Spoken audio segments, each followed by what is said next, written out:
The Rivals of Amziah King. Yeah, Amziah King. So this is takes place in a small town in Oklahoma. Matthew McConaughey plays Amziah King, who's basically he runs a honey making factory. He has hives out in his field, and then he has a full on honey making factory that he works on. But that's part of the story.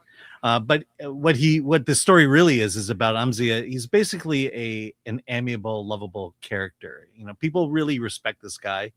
The movie actually opens up at kind of one of those hamburger places, the ones that you drive into, and the servers are on roller skates. And you got all these cars lined up, and then soon Amziah and his friends start showing up, and one has a guitar, another has a drum, another has a violin, a fiddle, and then he comes in with a mandolin. Another one has a banjo, and they just start singing. And I'm a big fan of bluegrass.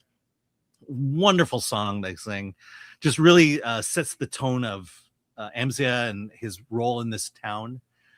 Just good-natured people. Amziah used to be, before his wife died, they used to take in foster children. Now he kind of like takes ex-cons and lets them live in the house. His house gives them a new start, and that's just kind of this feeling you get throughout the entire film.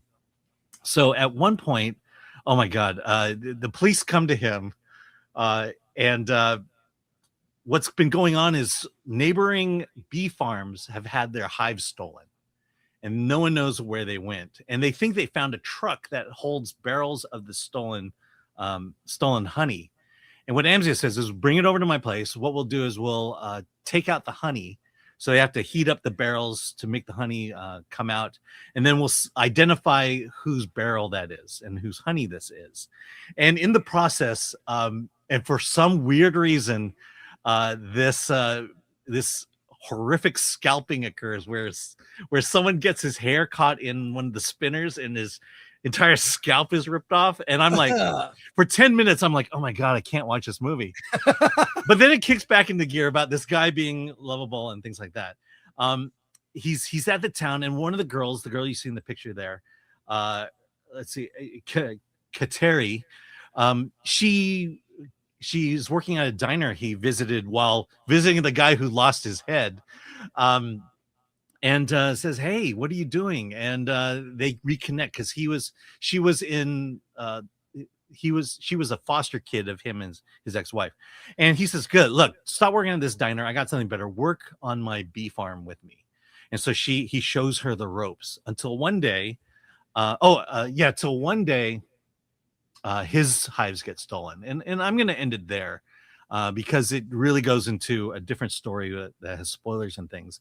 I'll say this. I really love the first half of this movie because it was just, Amziah King is just this guy that is kind of laid back, kind of like Matthew McConaughey, has found wisdom in life, wisdom from when his wife died, wisdom from raising foster kids, wisdom from taking in ex-cons who needed a new break.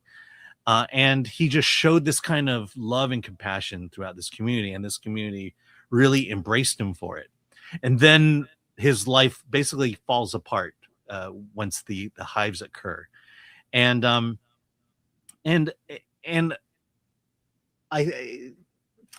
like where the movie ended, but there are moments in this movie that really made me question the morality of this movie and some of its characters. Some of the characters that were meant to be the heroes of the movie does something that I'm like, from a moral standpoint, is like, that's just wrong.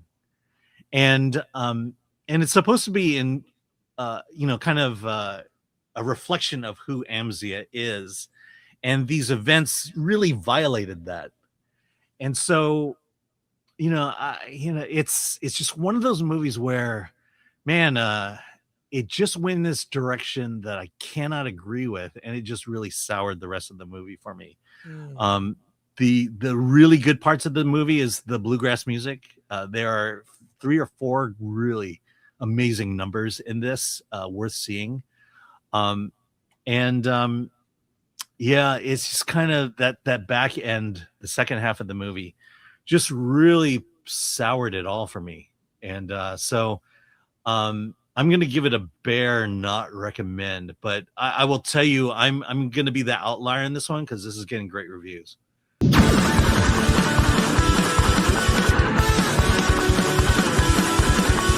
Movie